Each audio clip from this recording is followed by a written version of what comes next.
Hello बच्चों। तो हम लोग प्रीवियस क्लास में बायोलॉजिकल क्लासिफिकेशन वाला चैप्टर पढ़ रहे थे, मतलब जैविक वर्गीकरण के बारे में।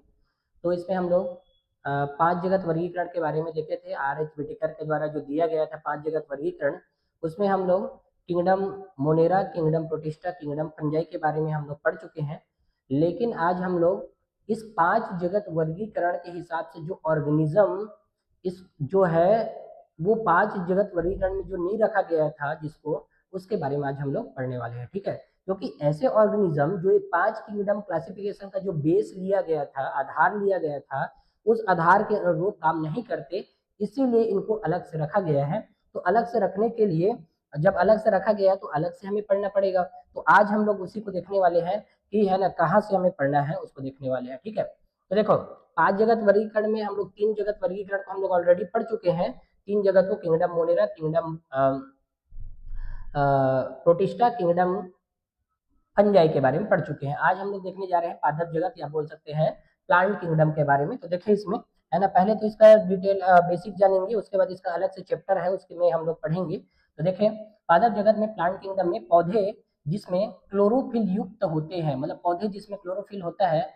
यूकैरियोटिक जीव होते हैं। और हम लोग पहले ही क्लासिफिकेशन में देखे थे यूकैरियोटिक होते हैं। और इसमें क्या होती है, सेलुलोजिक सेल वॉल पाई जाती है, मतलब सेलुलोज की कोशिका भित्ति पाई जाती है। ऐसे है ना होते हैं कौन, प्लांट किंगडम वाले। ठीक है, उसके अलावा देखिए कुछ पौधे आंशिक परपोषी होते हैं। आंशिक परपोषी मतलब हमें लगता था कि पौधे जो होते हैं स्वपोषी होते हैं, लेकिन कुछ पौधे ऐसे भी हैं जो परपोषी, आंशिक परपोषी भी हो सकते हैं। जैसे कि कौन, तो कीट भक्षी पौधे होते हैं। जैसे उदाहरण के लिए कौन सा, एक ब्लैडर वर्ट होती है और दूसरा वीनस फ्लाई ट्रैप। ये दोनों क्या रहते हैं, फाइटोफैगस होते हैं। मतलब बोला जाए कि इन लोग होते हैं फाइटोफैगस, मतलब इन लोग इंसेक्टिवोरस प्लांट होते हैं।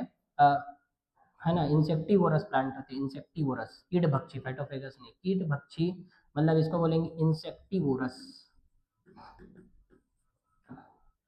Insectivorous plant. ठीक है, तो ये बात हमें जानना है। और देखिए कि कुछ जो रहते हैं आंशिक परजीवी होते हैं, लेकिन कुछ जो रहते हैं पूर्णतः परजीवी भी होते हैं। जैसे कि कौन, कस्कुटा या कस्कुटा अमरबेल को देखे ही होंगे। तो जो हम पढ़ते हैं उसको देखने से हमें है ना ज्यादा लंबे समय तक याद रहता है। जैसे कि देखो ये ब्लैडर वर्ट है, ब्लैडर वर्ट, और ये जो है वीनस फ्लाईट्रैप। इसमें क्या होती है कि जैसे कोई कीड़ा यहाँ पर आता है तो ऐसे खुली हुई रहती है, कीड़ा आते ही बंद हो जाती है। तो वीनस क्या करता है, फ्लाई कर लेता है, मतलब ट्रैप करता है कि इसको, फ्लाई को, वीनस नाम का जो प्लांट है वो। और कस्कुटा को तो देखे ही रहते हैं ना, ये जो है पूर्णतः स्तंभ परजीवी का उदाहरण होता है। पूर्णतः स्तंभ परजीवी होते हैं, पूर्णतः स्तंभ परजीवी कौन, ये जो कस्कुटा होते हैं वो। ठीक है, तो याद रखना है हमें। इसका आगे और देखें, किंगडम प्लांटी को अलग अलग है ना वर्ग में डिवाइड किया गया है। जैसे कि सबसे पहला कौन सा, शैवाल, दूसरा ब्रायोफाइटा, तीसरा टेरिडोफाइटा, चौथा जिम्नोस्पर्म, और पांचवा क्या है, एंजियोस्पर्म। तो 5 पार्ट में डिवाइड किए हैं। जैसे हम लोग यहाँ देख भी सकते हैं कि ये किंगड एल्गी है ये, और इसके बाद में क्या है, ब्रायोफाइटा, फिर टेरिडोफाइटा, फिर जिम्नोस्पर्म, फिर एंजियोस्पर्म है। और सब में है ना चेंजेस दिखाई दे रहे होंगे, अलग अलग स्ट्रक्चर दिखाई दे रही है सभी की। इसीलिए तो इनको अलग से है ना डिवाइड किया गया है अलग अलग संभागों में। ये बात भी हमें जानना है। ठीक है, देखिए और पौधे के जीवन चक्र में 2 चरण होते हैं, एक द्विगुणित बीजाणु जनन और अगुणित युग्मक जनन। ये चरण एकांतरण क्रम में घटित होते हैं, मतलब ये इसमें पीढ़ी एकांतरण पाया जाता है। पीढ़ी एकांतरण का मतलब कि इसमें क्या होती है कि कुछ अवस्था स्पोरोफाइट होती है 2n कंडीशन में, और कुछ अवस्था होती है गेमेटोफाइट, मतलब n कंडीशन में होते हैं। तो कैसे देखें, जब ये स्पोर रहती है, जो स्पोर, ये स्पोर क्या है, गेमेटेंजियम से गेमिड बनती है। तो इनके बीच में क्या होता है, फर्टिलाइजेशन। तो स्पोर वाला जो रहती है वो एन कंडीशन में रहती है, वो जाइगोट बनाती है 2n कंडीशन। यही जाइगोट में फिर से मियोसिस होगा, जाइगोट मतलब स्पोरेंजियम बनाएगी और उसमें मियोसिस होगा, मियोसिस होके स्पोर एन बनते हैं। तो इसको हैप्लोडिप्लॉन्टिक स्टेज कहा जाता है। क्यों, क्योंकि आधी अवस्था हैप्लोडिप्लॉन्टिक स्टेज है ये, मतलब आधी अवस्था हैप्लॉन्टिक तरीके से रहेगा और आधी जो रहेगा डिप्लॉन्टिक तरीके से रहते हैं। तो हैप्लोडिप्लॉन्टिक बोलेंगे इसको।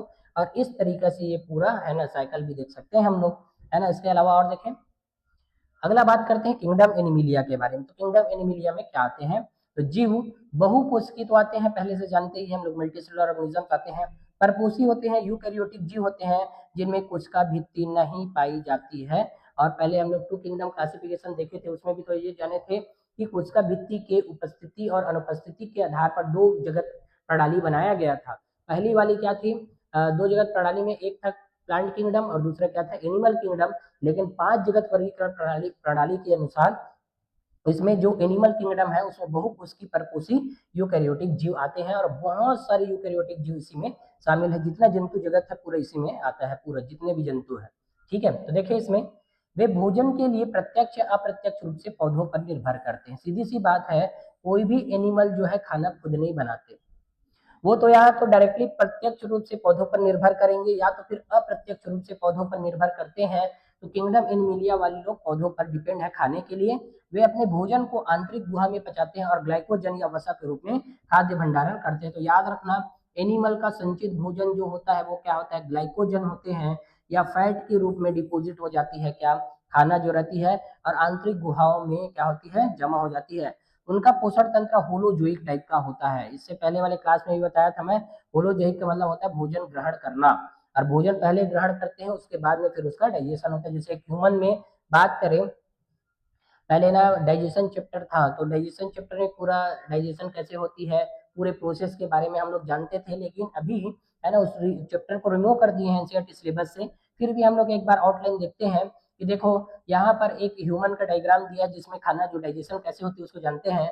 तो माउथ से होकर पूरा एनस तक का पार्ट पूरा एलिमेंट्री कैनाल होती है, और इसमें डिफरेंट डिफरेंट डिफरेंट पार्ट होते हैं, और सभी पार्ट के द्वारा क्या होता है, यहाँ पर जितने भी पार्ट लेबलिंग है इनके द्वारा भोजन का डाइजेशन किया जाता है। ठीक है, और भी मैमल्स का डायग्राम यहाँ पर दिए हैं जिसमें सीधा सीधा फाइटोफेगस होते हैं, सीधा खाने को खाते हैं, प्लांट को सीधे सीधा खा रहे हैं। ठीक है, जैसे ग्रेजिंग वाले फूड होती है उसको खा रहे हैं, ग्रेजिंग एनिमल्स होते हैं इसको। ठीक है, देख सकते हैं। इसके आगे और बात करें, उनका एक निश्चित विकास क्रम होता है और वे बड़े होकर एक निश्चित आकार और आकृति में वयस्क बनते हैं। सीधी सी बात है, कोई भी मैमल्स या कोई भी एनिमल्स जो रहते हैं निश्चित आकार वाले होते हैं, प्लांट जैसे नहीं। पौधों में क्या होता है कि लाइफ टाइम तक क्या रहते रहते हैं, वो बढ़ते रहते हैं क्योंकि मेरिस्टेमेटिक टिश्यू रहती है। लेकिन एनिमल में एक लिमिटेड टाइम तक की ग्रोथ होती है, उसके बाद में आकार आकृति सब चीज बन जाती है और वो किस में बदल जाते हैं, वयस्क में बदल जाते हैं। बात याद रखना, उत्तर रूपों में संवेदी और न्यूरो मोटर तंत्र दिखाई देती है। मतलब जो हायर एनिमल्स है ना, जो लोअर एनिमल्स की बात नहीं कर रहे हैं, हायर एनिमल्स है, उसमें क्या रहती है, नर्वस सिस्टम फुली डेवलप्ड रहेगी, सेंसरी मोटर न्यूरॉन सब है ना विकसित रहते हैं। जैसे मेमल्स की बात करें तो हर एक चीज इसमें क्या रहता है, विकसित रहता है as compare to other lower organisms के बारे में बात करते हैं। ठीक है, इसके आगे और देखें, इनमें से अधिकांश चलने फिरने में सक्षम होते हैं। मतलब सीधी सी बात है, एनिमल प्लांट जो रहती है एक ही जगह स्थिर रहते हैं, लेकिन एनिमल जो रहते हैं क्या रहते हैं, चलने फिरने में सक्षम होते हैं। लैंगिक प्रजनन नर और मादा के मैथुन द्वारा होता है, जिसके बाद भ्रूण का विकास होता है। तो जितने भी मतलब मैमल्स या बोला जाए कि ऑर्गेनिजम्स होते हैं या जंतु होते हैं, उसमें से ज्यादातर में लैंगिक प्रजनन होते हैं। लैंगिक प्रजनन के द्वारा अलग अलग गेमेट या युग्मक प्रोड्यूस किया जाता है, युग्मक आपस में मिलकर है ना फिर से क्या बनाते हैं, निषेचन करके फिर से युग्मनज या भ्रूण बनाते हैं, और वही भ्रूण एक वयस्क में परिवर्तित हो जाता है। तो ये बात हमें जानना है। ठीक है, अगला है, अब यहाँ से हम लोग अब पढ़ने वाले हैं किसके बारे में, कि 5 जगत वर्गीकरण में जो चीजों को, जिन ऑर्गेनिज्म को नहीं रखा गया था, या 5 जगत वर्गीकरण में जो आधार लिया गया था, वो आधार इतने सारे जीव जो और भी है इस दुनिया में उस पर फिट नहीं बैठते, उसको अलग से ही हम लोग को पढ़ना पड़ता है। तो यह जो है पहला लाइन तो यही जानना है कि वायरस, वेरियोइड, प्रियॉन्स और लाइकेन जो होती है, इसको 5 जगत वर्गीकरण में नहीं रखा गया है। तो सीधा क्वेश्चन पूछते हैं कि 5 जगत वर्गीकरण में शामिल कौन से जीव या कौन से ऑर्गेनिज्म नहीं है, पूछेंगे तो बताना है यहाँ से कि वायरस, वेरियोइड, प्रियॉन्स एंड लाइकेन को याद रखना है हमें। ठीक है, इसके बाद में आगे जानते हैं। देखें, वायरस, वेरियोइड्स, प्रियॉन्स और लाइकेन को 5 जगत वर्गीकरण में इनका उल्लेख नहीं किया गया है ना, ये बात जानना है, इसका उल्लेख हमें नहीं मिलता। तो वायरस, वेरियोइड्स और प्रियॉन्स क्या होते हैं, तो इन लोग होते हैं अकोशिकीय रोग। अकोशिकीय मतलब कोई भी कोशिका नहीं है और वास्तव में जीवित नहीं होते। तो फिर इसको फिर इसको जीव कैसे बोल रहे हैं, जीवित नहीं होते? तो इसका ये मतलब है कि ये जीवित नहीं होते जब तक इसको अनुकूल परिस्थिति नहीं मिल जाती। मतलब बोलने का मतलब ये है कि जीव शरीर के अंदर यदि वो बाहर में यदि रहेगा तो क्या रहेगा निर्जीव, लेकिन अंदर जैसे ही आ जाएंगे तो क्या हो जाते हैं सजीव हो जाते हैं। यही कारण है कि लोग सजीव एवं निर्जीव के बीच की कड़ी होते हैं, और उसमें से भी वायरस जो होता है सजीव एवं निर्जीव के बीच की कड़ी होते हैं, इसलिए इन्हें इस वर्गीकरण में शामिल नहीं किया गया है, क्योंकि इसमें कोई भी कोशिका नहीं है और कोई वास्तव में जीवन नहीं भी होते। तो यहाँ से हम लोग देख भी सकते हैं वायरस है, ये वायरस का डायग्राम है ना। उसके अलावा विरियोइड्स है, विरियोइड्स पार्टिकल, प्रियॉन्स है ये, और ये लाइकेन होती है। तो इन सबको 5 जगत वर्गीकरण में शामिल नहीं किया गया है। तो देखते हैं इसमें क्या कौन कौन सी जीव कैसे होती है।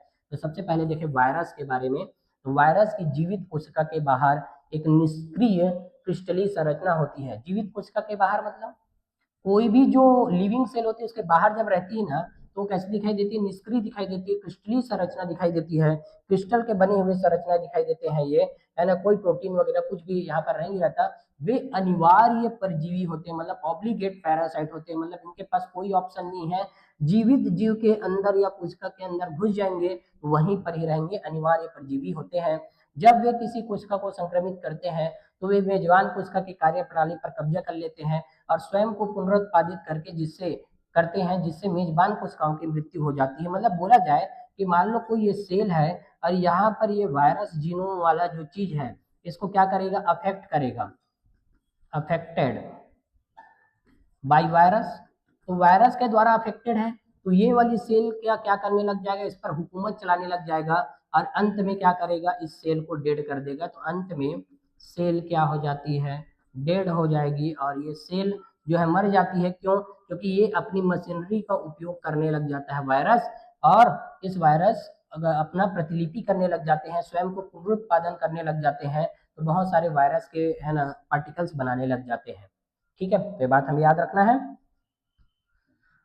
वायरस नाम जो दिया गया था लुईस पाश्चर नाम के साइंटिस्ट ने दिया है। वायरस नाम जिसका अर्थ होता है विष होता है वायरस का नाम, और या तो फिर जहरीला तरल पदार्थ होते हैं वायरस का नाम। ये बात भी हमें जानना है, नाम किसने दिया। लेकिन इसकी खोज वगैरह के बारे में जानते हैं। एक दिन डीजे वाले बाबू आए थे, तो डीजे वाले बाबू ने क्या किया, तो डीजे वाले बाबू ने इसने वायरस की खोज किया था। ठीक है, डीजे वाले बाबू तेरा गाना चला दे वाला गाना चलाया और क्या किया, वायरस की खोज कर दिया इसने। तो डीजे इवॉन वस्की को याद रखना है, इवॉन वॉस्की को याद रखेंगे कि इसने क्या किया है, वायरस की खोज किया है। तो कहां से किया इसने वायरस की खोज, तो इसने डीजे वाले बाबू ने क्या किया कि उन्होंने तंबाकू में मोज़ेक रोग पैदा करने वाले कुछ सूक्ष्म जीवों की पहचान की, और ये सभी सूक्ष्म जीव बैक्टीरिया से छोटे थे क्योंकि वे बैक्टीरिया रोधी फिल्टर से गुजर सकते थे। अब देखो, ये टोबैको का लीफ है, तंबाकू का लीफ है, ठीक है, याद रखना तंबाकू का लीफ। अब इस तंबाकू के लीफ में इसने क्या देखा, मोज़ेक देखा, क्योंकि देखो जनरली लीफ क्या होते हैं, पूरे हरे हरे रहते हैं, लेकिन कुछ जगह में ऐसे स्पॉटेड दिखाई दिए। फिर इसको क्या किए, कूटे, और कूटने के बाद में बैक्टीरिया प्रूफ फिल्टर से है ना क्या किए, उसको छाने, और छानने के बाद में जब उस एक स्लरी वाला पदार्थ मतलब प्राप्त होता है, ऊपर में और नीचे में होता है तरल पदार्थ, उस तरल पदार्थ को स्वच्छ तंबाकू के पौधों में छिड़के तो उस तंबाकू को भी क्या हो गया, रोग हो गए। तो इससे ये पता चल गया कि ये बैक्टीरिया से भी छोटे होते हैं। कौन? तो ये वायरस जो होते हैं। ठीक है, क्यों? क्योंकि बैक्टीरिया प्रूफ फिल्टर से गुजर गए। इस प्रकार से इन्होंने डीजे इवान वस्की ने क्या किया, वायरस की खोज किया है। ये बात हमें याद रखना है। ठीक है, अब देखें टीएमवी वायरस ऐसे दिखाई देते हैं ना, tobacco mosaic virus, TMV virus, tobacco mosaic virus ऐसे दिखाई देते हैं। इसके आगे और देखें, इसके बाद आगे जानते हैं एम डब्ल्यू बेजरिंग को। M W Beijerinck, Beijerinck, M W Beijerinck नाम के साइंटिस्ट ने 1988 में प्रदर्शित किया कि तंबाकू के संक्रमित पौधों का अर्क स्वस्थ पौधों में संक्रमण करने के पैदा कर सकता है, और इस तरल को उसने कंटेनम वेनम फ्लूडम नाम दिया, मतलब संक्रामक जीवित तरल नाम दिया है। ये इंपॉर्टेंट क्वेश्चन आया हुआ है। तो एम डब्ल्यू बेजरिंग ने क्या किया है कि कंटेनिजिनम वेनम फ्लूडम नाम दिया, एक अलग नाम दिया है, उसका नाम होता है क्या, संक्रामक जीवित तरल कहा इसने। ठीक है, इसने एम डब्ल्यू बेजरिंग नाम के साइंटिस्ट ने, उसने क्या किया है, सेम वही फूटने के बाद में दूसरे में दिया, तो दूसरा स्वस्थ तंबाकू का पौधा भी संक्रमित हो गया, जिसको कंटेनम वाइवम फ्लूडम वगैरह बोलते हैं हम लोग। ठीक है, इसके बाद में आगे जाने W M Stanley, Stanley, W M Stanley नाम के साइंटिस्ट ने 1935 में दिखाया कि वायरस को क्रिस्टलीकृत किया जा सकता है। देखो तीन अलग अलग साइंटिस्ट है, डीजे इवानोस्की ने क्या किया कि खोज की, वायरस की नाम दिया लुईस पास्चर ने, खोज की उसने एम डीजे इवानोस्की ने। उसके अलावा एम डब्ल्यू बेजरिंग ने क्या किया, कंटेनम वेनम फ्लूडम नाम दिया, डब्ल्यू एम बेजरिंग ने। और इसने क्या किया, डब्ल्यू एम स्टैनले ने इसने क्रिस्टलीकृत किया। तो क्रिस्टलीकृत करने के बाद पता चला कि मुख्यतः किसकी बनी होती है वायरस, प्रोटीन की बनी होती है, बात जान गए। लेकिन उसके अलावा इसके पास में डीएनए अथवा आरएनए भी होती है, ये बात हम लोग जान गए इसके बाद में, क्रिस्टलीकृत करने के बाद में जाने हम लोग। ठीक है, यहाँ पर बहुत सारे वायरस का डायग्राम भी दिया गया है। तो डब्ल्यू एम स्टैनले, स्टैनले से याद रखना, स्टली किया गया है, मतलब क्रिस्टली, तो क्रिस्टली यहाँ पर भी आ रहा है, यहाँ पर भी स्टली और क्रिस्टली ऐसे करके याद कर लेना है इसको। यहाँ पर से याद रखना है हमें कि इसने क्रिस्टलीकृत किया है डब्ल्यू एम स्टैनले ने। ठीक है, उसके अलावा और भी बात करते हैं। तो देखिए यहाँ से वायरस एक न्यूक्लियो प्रोटीन होता है, यानी इसमें प्रोटीन की परत, कैप्सिड और आनुवंशिक पदार्थ आरएनए अथवा डीएनए होते हैं। किसी भी वायरस में आरएनए अथवा डीएनए दोनों नहीं होते, ये बात याद रखना, क्लियरली लाइन लिखा एनसीईआरटी ने भी कि आरएनए और डीएनए दोनों एक साथ कभी भी नहीं होंगे तो या तो डीएनए होंगे या तो फिर आरएनए होंगे। और इसमें दो चीजें होती है बताए, है ना, कि वायरस में इसका जीनोम रहता है, ऐसे है ना, ये जीनोम, ये आरएनए होगा, आरएनए अथवा ये क्या होंगे, आरएनए अथवा ये क्या होंगे, डीएनए। और इसके अंदर में जो प्रेजेंट रहती है ये वाली ना अंदर में, और ये जो बाहर ऊपर में जो लेयर है ना, ये क्या है, कैप्सिड का लेयर है, कैप्सिड का लेयर। और ये कैप्सिड का लेयर किससे बना रहता है, ये प्रोटीन से बना, प्रोटीन से बना होता है कैप्सिड का लेयर जो है। तो दो चीजें होती है वायरस में, ठीक है। और इसका आनुवंशिक पदार्थ संक्रामक होता है, सीधी सी बात है, इसका आनुवंशिक पदार्थ जो डीएनए या आरएनए है, इन लोग क्या होते हैं, इन्फेक्शनस होते हैं, इन्फेक्शनस मतलब संक्रामक, मतलब इन लोग क्या होते हैं, संक्रामक होते हैं, ये बात याद रखना है, इंपॉर्टेंट है। ठीक है, इसके आगे और देखें हम लोग। सामान्यतः पौधे को संक्रमित करने वाली विषाणुओं में सिंगल स्टैंडर्ड आरएनए होता है, बहुत इंपॉर्टेंट है, इधर से मैथ दी कॉलम वाले क्वेश्चन पूछेंगे कि जो वायरस प्लांट को संक्रमित करते हैं, तो प्लांट को संक्रमित करने वाले प्लांट वायरस क्या होंगे, सिंगल स्टैंडर्ड होंगे, बात हमें याद रख लेना है। जबकि जानवरों या जंतुओं को संक्रमित करने वाली विषाणुओं में सिंगल स्टैंडर्ड या डबल स्टैंडर्ड आरएनए या डबल स्टैंडर्ड डीएनए होते हैं। देखो, सिंगल स्टैंडर्ड आरएनए अथवा डबल स्टैंडर्ड आरएनए या डबल स्टैंडर्ड डीएनए होते हैं कौन में, इसमें, तो एनिमल सेल में। जो एनिमल सेल को या एनिमल वायरस बोलेंगे, एनिमल को जो प्रभावित करने वाले वायरस होते हैं ना, उसमें सिंगल स्टैंडर्ड आरएनए या डबल स्टैंडर्ड आरएनए या डबल स्टैंडर्ड डीएनए वगैरह होते हैं। अब एक और चीज है बैक्टीरियोफेज, तो जीवाणुओं को संक्रमित करने वाली विषाणु को हम लोग आमतौर पर बैक्टीरियोफेज बोलते हैं। तो बैक्टीरियोफेज में आमतौर पर डबल स्टैंडर्ड डीएनए ही होता है, तो ये बात याद रखना। तो बैक्टीरियोफेज में डबल स्टैंडर्ड डीएनए है, जबकि प्लांट वायरस होते हैं सिंगल स्टैंडर्ड, प्लांट वायरस होते हैं सिंगल स्टैंडर्ड आरएनए, जबकि एनिमल वायरस होते हैं सिंगल स्टैंडर्ड आरएनए अथवा डबल स्टैंडर्ड आरएनए या अथवा होती है डबल स्टैंडर्ड डीएनए, जबकि बैक्टीरियोफेज में डबल स्टैंडर्ड डीएनए होते हैं, बात हमें जानना है। ठीक है, यहाँ से हम लोग टोबैको मोज़ेक वायरस को देख सकते हैं, हमारे एनसीईआरटी ने भी दिया है कि आरएनए जो ये है और दूसरा कैप्सिड का यहाँ पर प्रोटीन का लेयर होता है।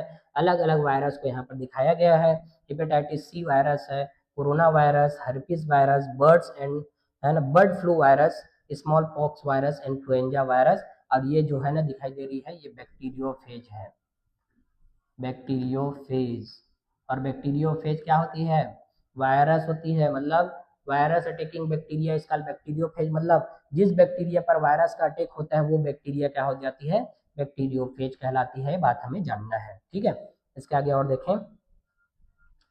वायरस प्रोटीन की परत कैप्सिड होती है, जो छोटी उपइकाइयों कैप्सोमियर से बनी होती है, न्यूक्लिक एसिड की रक्षा करती है, सीधी सी बात है।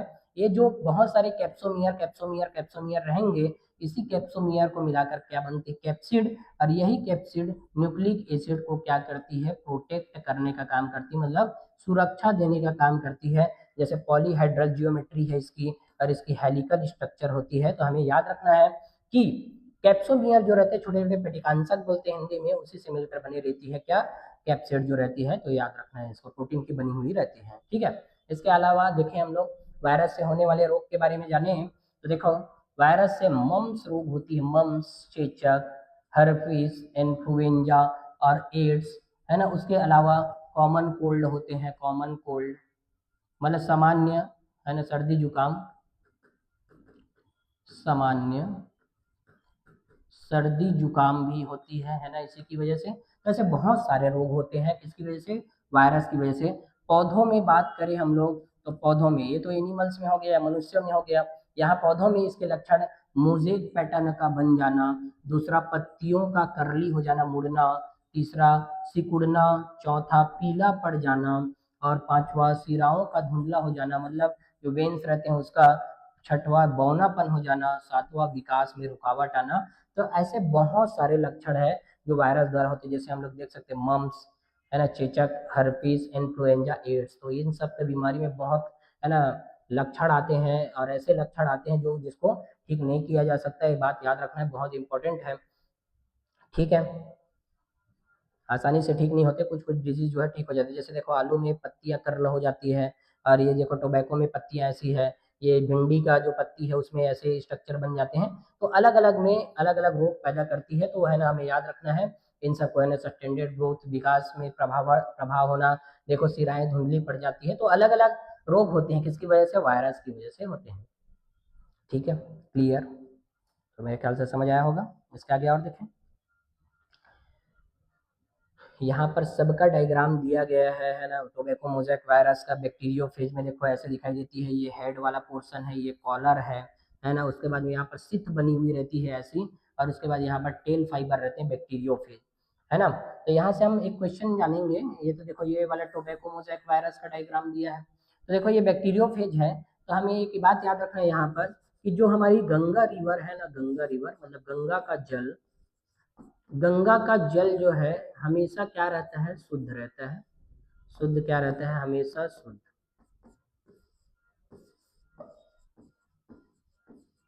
तो उसका रीजन क्या है, कि उस पानी में, या बोला जाए कि उस वाटर में क्या है, बैक्टीरियोफेज होती है, बैक्टीरियोफेज। यही बैक्टीरियोफेज की वजह से बेडेलोविब्रियो बैक्टीरियोरस नाम का बैक्टीरियोफेज होती है, और वही बैक्टीरियोफेज की वजह से ही क्या दिखाई देते हैं, मतलब क्या रहते हैं, गंगा का जल हमेशा शुद्ध बना रहता है बैक्टीरियोफेज की मदद से। मतलब बेडेलोविब्रियो बैक्टीरियोरस नाम का एक बैक्टीरिया है या बैक्टीरियोफेज, वही बैक्टीरियोफेज हमेशा शुद्ध बना के रखता है गंगा रिवर के पानी को, है ना। तो हमें याद रखना है इसको, ठीक है। बाकी सबका डायग्राम दिया है, टोबैको मोज़ेक वायरस का सबका, है ना, वो भी दिखाए हैं कि कौन कितने साइज के रहते हैं, वो सब चीज़ भी हमें देखना है, यहाँ से देख सकते हैं, ठीक है। इसके अलावा और आगे बात करते हैं, अगला है विरियोइड्स, ठीक है। यहाँ पर हम लोग वायरस यहाँ पर कंप्लीट कर लेते हैं। तो वायरस के लिए हम एक लाइन लिखेंगे कि क्या होती है, यही सजीव एवं निर्जीव के बीच की कड़ी है, सजीव एवं निर्जीव के बीच की कड़ी,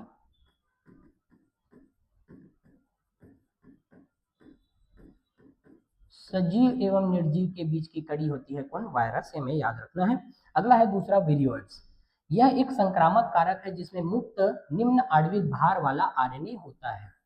मुक्त मतलब और कोई प्रोटीन आवरण नहीं होता। हम अभी क्या पढ़ के आए हैं, ये पढ़े कि यहाँ पर इसमें क्या होता है, आरएनए जीनोम रहता था, और ऊपर में क्या रहते थे, प्रोटीन रहते थे, किसमें, प्रोटीन, ये दोनों किसमें रहते हैं, तो ये रहती वायरस में। इसके बाद एक ऐसा स्ट्रक्चर देखे हम लोग विरियोइड्स को, तो विरियोइड्स को हम लोग ये देखे कि वायरस से भी छोटा था। अब देखो यहाँ पर का जो प्रोटीन वाला लेयर था, ये इसमें नहीं है, तो इसमें से न्यूक्लिक एसिड है। तो बताओ इसका मॉलिक्यूलर वेट कम रहेगा कि ज्यादा रहेगा, तो कम हो जाती है मॉलिक्यूलर वेट, क्यों, क्योंकि प्रोटीन की वजह से मॉलिक्यूलर वेट यानी कि भार, आणविक भार इसका ज्यादा था वायरस का इसके कंपैरिजन में। वही बात बोले हैं कि मुक्त निम्न आणविक भार वाला आरएनए होता है, ये आरएनए है विरियोइड्स में, क्या है ये आरएनए, ये आरएनए जो है, आरएनए बस प्रेजेंट होती है इसमें, और इसमें प्रोटीन होते नहीं है, प्रोटीन का कवर यानी कैप्सिड, तो प्रोटीन आवरण नहीं होता। ये वायरस से भी छोटे होते हैं, और इसकी खोज किया गया था, बहुत इंपॉर्टेंट है, टी ओ डाइनर नाम के साइंटिस्ट ने, 1971 में। हालांकि 2-3 लाइन नहीं लिखा है एनसीईआरटी वालों ने, लेकिन है ना यहाँ क्वेश्चन पूछते रहते हैं नीट में। तो टी.ओ. डाइनर नाम के साइंटिस्ट ने 1971 में इसकी खोज किया है। उन्होंने पाया कि यह आलू के स्पिंडल रोग का कारण बनता है। ठीक है, हम आलू देखे हैं, आलू में है या तो गोल रहता है या तो फिर कोई है ना प्रॉपर शेप लिया रहता है आलू। लेकिन आलू को हम लोग जनरली ऐसा देखते हैं, मतलब जनरली ऐसा देखते हैं हम लोग, लेकिन ये वाला जब शेप बनाता है वो स्पिंडल ट्यूबर, स्पिंडल के जैसा शेप बनाने लग जाता है आलू, तो किसकी वजह से होता है, तो वो विरियोइड्स की वजह से होते हैं। इसकी खोज किया था किसने, टी.ओ. डाइनर नाम के साइंटिस्ट ने। विरियोइड्स के पार्टिकल ऐसे होते हैं, मतलब सिर्फ आरएनए, सिर्फ आरएनए होती है इसमें। ठीक है, तो पेटेटो स्पिंडल ट्यूबर किसकी वजह से होता है पूछेंगे, आलू का स्पिंडल रोग किसकी वजह से होता है पूछेंगे, तो किसकी वजह से होती है, विरियोइड्स की वजह से होती है। बात हमें जानना है। और इसका मॉलिक्यूलर वेट क्या है, कम है। आणविक भार क्या होती है, भार वाला निम्न आणविक भार, ये वाले लाइन याद रखना, निम्न आणविक भार कम। इसके अलावा और आगे देखें, प्रियॉन्स के बारे में जानते हैं। ये असामान्य रूप से मुड़े हुए प्रोटीन है, मतलब अनफोल्डेड प्रोटीन होते हैं। अनफोल्डेड क्या है, ये प्रोटीन होते हैं जो कुछ संक्रामक तंत्रिका संबंधी रोगों का कारण बनते हैं। मतलब बोला जाए कि इन लोग इन्फेक्शनस क्या करते हैं, इन्फेक्शन करते हैं, किससे रिलेटेड, तंत्रिका तंत्र से रिलेटेड इन्फेक्शन करते हैं। ये आकार में वायरस के समान होते हैं। देखो आकार में बात करें तो किसके समान है, वायरस के समान होते हैं प्रियॉन्स। मवेशियों में bovine spongiform encephalopathy, bovine spongiform encephalopathy, मतलब देखो यहाँ पर हम देख सकते हैं इसको मैड काउ डिजीज भी बोलते हैं। क्या बोलते हैं, मैड काउ डिजीज बोलते हैं। मतलब बोला जाए पूरा नाम लिखते हैं mad cow disease, mad cow disease बोलते हैं। मतलब मैड काउ डिजीज या बोवाइन स्पॉन्जीफॉर्म एन्सेफेलोपैथी, इसका फुल फॉर्म लिखने के लिए दे सकते हैं, है ना, या बोल सकते हैं छांटने के लिए, तो यहाँ से हमें पता होना चाहिए बोवाइन स्पॉन्जीफॉर्म एन्सेफेलोपैथी होती है, या इसको मैड काउ डिजीज भी बोलते हैं, जो प्रियॉन्स की वजह से होती है, किसमें, मवेशियों में। और हम देख सकते हैं प्रियॉन्स है मवेशी में इस टाइप के स्ट्रक्चर या इस टाइप के मवेशी दिखाई देते हैं। तो मनुष्यों में क्या होता होगा इससे, तो मनुष्य की बात करते हैं हम लोग, तो मनुष्यों में इसके समरूप प्रकार क्रैब जैकब डिजीज भी होता है। क्रैब जैकब डिजीज या CZD बोलते हैं, क्रैब जैकब डिजीज का कारण बनते हैं। तो CJD होती है, किसकी वजह से होती है करके क्वेश्चन पूछ सकते हैं। तो CJD किसकी वजह से होती है भाई, तो किसकी वजह से हो रही है, प्रियॉन्स की वजह से होती है। ये बात याद रख लेना है, प्रियॉन्स है ना, प्रियॉन्स। ठीक है, क्लियर। इसके आगे देखें, तो प्रियॉन्स एक्चुअल में है क्या, अनफोल्डेड प्रोटीन होते हैं, प्रोटीन ही है ये। ठीक है, इसके आगे और देखें, अगला है लाइकेन। ठीक है, ये शैवाल और कवक के बीच में सहजीवी संबंध है। ये बहुत इंपॉर्टेंट लाइन है, क्या कि दोनों जब शैवाल शैवाल अलग ग्रुप के हैं और फंजाई दोनों अलग ग्रुप के हैं, ये दोनों जब मिलते हैं तो उसी से क्या बनती है, लाइकेन बनती है। ये हमें जानना है। लाइकेन सजीवी संबंध है, आप आपसी रूप से उपयोगी संबंध है। शैवाल घटक को फाइकोबायोन्ट बोलते हैं, स्वपोषी, और कवक घटक को माइकोबायोन्ट या विषमपोषी बोलते हैं। फाइको वर्ड यूज करते हैं हम लोग किसके लिए, शैवाल के लिए फाइको, जबकि माइकोबायोन्ट यूज करते हैं किसके लिए, तो कवक के लिए यूज करते हैं, विषमपोषी। हम जंगल वगैरह गए होंगे या जहाँ का इन्वायरमेंट बहुत साफ रहता है वहां पर गए होंगे, तो पेड़ की टहनियों में ऐसा उगा हुआ दिखाई देता है लाइकेन। लाइकेन देखने से पता नहीं चलता कि प्रकृति में वो दो लोगों का समूह या सजीवी संबंध है, ये पता नहीं चलता। और लाइकेन जो होती है कहाँ पर उगती है, तो याद रखना हमेशा स्वच्छ वातावरण में उगते हैं। कहाँ पर उगते हैं, स्वच्छ वातावरण में उगते हैं, स्वच्छ वातावरण में उगते हैं। ठीक है, मतलब बोला जाए कि इन लोग एयर पोल्यूशन के इंडिकेटर है, इंडिकेटर मतलब बोला जाए कि यह उन्हीं जगह में उगेंगे जहां पर एयर या हवा हमेशा शुद्ध रहेगी, स्वच्छ रहेगी, है ना। इसीलिए एयर पोल्यूशन के क्या होते हैं, इंडिकेटर। तो जहां पर लाइकेन दिखाई देगा, मतलब मान के चलो वहां की हवा जो है फ्रेश है, और जहां पर दिखाई नहीं देगा, उगे हुए दिखाई नहीं देंगे, वहां की एयर जो है बैड होती है। तो ज्यादातर जो सिटी एरियाज रहते हैं वहां पर दिखाई नहीं देती, क्योंकि यहाँ की एयर जो बैड एयर है। जबकि जंगल एरिया, फॉरेस्ट एरिया के है ना जगह देखेंगे, या वहाँ के एयर को देखेंगे तो वो क्या रहती है, सांस लेने वाली रहती है, तो वहां पर लाइकेन उगा हुआ दिखाई देगा। तो लाइकेन का उगना है ना बताता है कि वहां की वायु क्या है, स्वच्छ है, साफ है, याद रखना है। ठीक है, लाइकेन में कौन क्या करता है उसको भी जान लेते हैं। इस शैवाल कवकों के लिए भोजन बनाते हैं। सीधी सी बात है, शैवाल जो है, शैवाल क्या है बताओ, प्लांट है। क्यों? क्योंकि हम प्लांट वर्ग में अभी देख क्या है कि शैवाल जो होती प्लांट होती है, वो कवक के लिए क्या बनाएगी, फोटोसिंथेसिस करेगी और भोजन बनाएगी। और कवक अपने साथी के लिए आश्रय देती है, पहला। और दूसरा क्या करती है, खनिज पोषक तत्व, और तीसरा क्या, पानी का अवशोषण करते हैं। ठीक है, लाइकेन में हम समझ सकते हैं कि एक फैमिली बनती है, माता पिता बच्चे इन सब से मिलकर बनी हुई रहती है। तो मान के चलो उसमें माता और पिता का जो रोल है, दोनों सजीवी है, एक साथ जीवन यापन करते हैं। तो उसमें माता जो है वो मान के चलो खाना बना के देती है, लेकिन पिता जो है खाने के लिए, खाना बनाने के लिए जो भी चीज की जरूरत पड़ती है उसको ला के देती है। तो पिता जो है शेल्टर देते हैं, आवाज देते हैं, और मतलब और खाने का सामान भी ला के देते हैं। तो उसको बनाने का काम किसका रहता है, माता का रहता है। तो कुल मिलाकर यहाँ पर भी वही बात है कि हम लोग शैवाल को तुलना करें माता पिता से, शैवाल क्या है, तो माता है बोल सकते हैं, क्योंकि प्रकाश संश्लेषण द्वारा क्या बनाती है, खाना बनाती है। जबकि कवक क्या है, तो ये क्या है, पिता है। क्यों? क्योंकि ये पिता जो रहती है या कवक जो रहते हैं वो क्या प्रोवाइड करती है, आवाज। साथ में वो खनिज पोषक तत्वों को क्या करेगी, पोषक तत्व को अवशोषित करेगी, तत्व का अवशोषण भी करेगी, अवशोषण अवशोषण भी करती है। साथ में तीसरा काम क्या करेगी, जल का भी अवशोषण करती है। तो कुल मिलाकर यहाँ पर दोनों का काम अलग अलग होता है, याद रखना है हमें। ठीक है, लाइकेन प्रदूषण के बहुत अच्छे संकेतक होते हैं, वे प्रदूषित क्षेत्रों में नहीं उगते, बात हमें जानना है। ठीक है, तो मेरे ख्याल से समझ आया होगा पूरा बात, है ना। और हम आज के क्लास में यहाँ तक पढ़ते हैं। प्रीवियस क्लास में हम लोग बहुत सारी चीज़ों के बारे में पढ़े थे, fact kingdom classification, biological classification पूरा पढ़े हम लोग। इसमें हम लोग बेसिकली जो प्रोटिस्टा होती है और जो फंजाई होती है वो बहुत इंपॉर्टेंट है। उसमें से भी कभी कभी क्या होता है, वायरस, विडर्ट, प्रियॉन्स और लाइकेन से भी क्वेश्चन पूछते रहते हैं, तो हमें याद रखना है यहाँ से। ठीक है, अगला चैप्टर हम लोग पढ़ने वाले हैं प्लांट किंगडम के बारे में। इन सब का पीडीएफ यदि हमें चाहिए किसी को तो यहाँ पर मैसेज करके ले सकते हैं। नीट जोन KWD को सबको सब्सक्राइब करके रखना है बच्चों, है ना। लाइक कमेंट वगैरह करना है, क्योंकि यूट्यूब में यही सब चीज़ करने की वजह से जो है ना, दूसरे को हम दूसरे तक पहुँचा पाते हैं। तो इसीलिए हमें ये करके रखना चाहिए, क्योंकि कहीं ना कहीं ये काम आते रहेगा। ठीक है, ठीक है बच्चों, थैंक यू।